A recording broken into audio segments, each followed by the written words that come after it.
ಬೆಂಗಳೂರು ನಗರದಲ್ಲಿ ಈ paying guest ಅಕಾಮಿಡೇಷನ್ಗಳು ಬೇರೆ ಬೇರೆ ಭಾಗದಲ್ಲಿ ಇದ್ದಾವೆ. ಅನೇಕ ಸಂದರ್ಭಗಳಲ್ಲಿ ಈ ಪಿ ಜಿ ಸೆಂಟರ್ಗಳಲ್ಲಿ ಕೆಲವೊಂದು ಅನಧಿಕೃತ ಚಟುವಟಿಕೆಗಳಿರ್ಬೋದು ಅಥವಾ ಅಪರಾಧಗಳಾಗ್ತಕ್ಕಂಥದ್ದನ್ನು ನಾವು ಗಮನಿಸಿದ್ದೇವೆ. ಇದಕ್ಕೆ ಪೂರಕವಾಗಿ ಕಳೆದ ವರ್ಷವೇ ನಾವು ಕೆಲವೊಂದು ಗೈಡ್ಲೈನನ್ನು KP ಆ್ಯಕ್ಟ್ನಲ್ಲಿ ಎಲ್ಲ ಪಿ ಜಿ ಸೆಂಟರ್ಗಳಿಗೆ ಕೊಟ್ಟಿದ್ದೇವೆ. ಅದರಲ್ಲಿ ಪ್ರಮುಖವಾಗಿ ಬೇರೆ ಬೇರೆ ಸುರಕ್ಷತಾ ಕ್ರಮಗಳನ್ನು ಕೈಗೊಳ್ಳೋದ್ರ ಬಗ್ಗೆ, CCTVಗಳನ್ನು ಅಳವಡಿಕೆ ಮಾಡೋದ್ರ ಬಗ್ಗೆ, ವಾಚ್ಮನನ್ನು ಇಟ್ಕೊಳ್ಳೋದ್ರ ಬಗ್ಗೆ, ಅಥವಾ ಅಲ್ಲಿಯ ಒಂದು ಹೈಜೀನನ್ನು ಮೇಂಟೈನ್ ಮಾಡೋದ್ರ ಬಗ್ಗೆ, ಅಥವಾ ಅಲ್ಲಿ ಬರ್ತಕ್ಕಂಥ ಯಾರು ತಂಗಲಿಕ್ಕೆ ಬರ್ತಾರೆ ಅವರ ಮಾಹಿತಿಗಳನ್ನು, ವಿವರಗಳನ್ನು, KYC ನಾಮ್ಸ್ಗಳನ್ನು ಮೇಂಟೈನ್ ಮಾಡಲಿಕ್ಕೆ, ರಿಜಿಸ್ಟರ್ನ ಮೇಂಟೈನ್ ಮಾಡಲಿಕ್ಕೆ, ಈ ರೀತಿ ಬೇರೆ ಬೇರೆ ಕೆಲವೊಂದು ಗೈಡ್ಲೈನ್ಗಳನ್ನು ನಾವು ಈಗಾಗಲೇ ಕೊಟ್ಟಿದ್ದೇವೆ.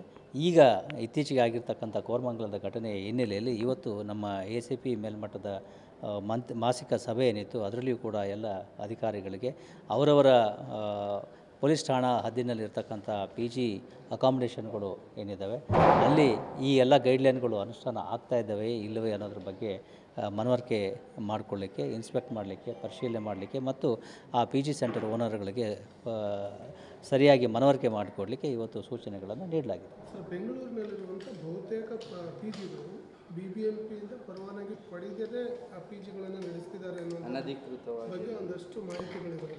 ಅದರಲ್ಲಿ BBMP ಅವರು ಕೂಡ ಅದ್ರ ಬಗ್ಗೆ ಕೆಲವೊಂದು ಗೈಡ್ಲೈನ್ಗಳನ್ನು ಮಾಡಲಿಕ್ಕೆ ಪ್ರಯತ್ನಗಳನ್ನು ಮಾಡ್ತಾ ಇದ್ದಾರೆ. ಬರೋ ದಿವಸಗಳಲ್ಲಿ ಬಹುಶಃ ಅದು ಕೂಡ ಆಗ್ಬೋದು.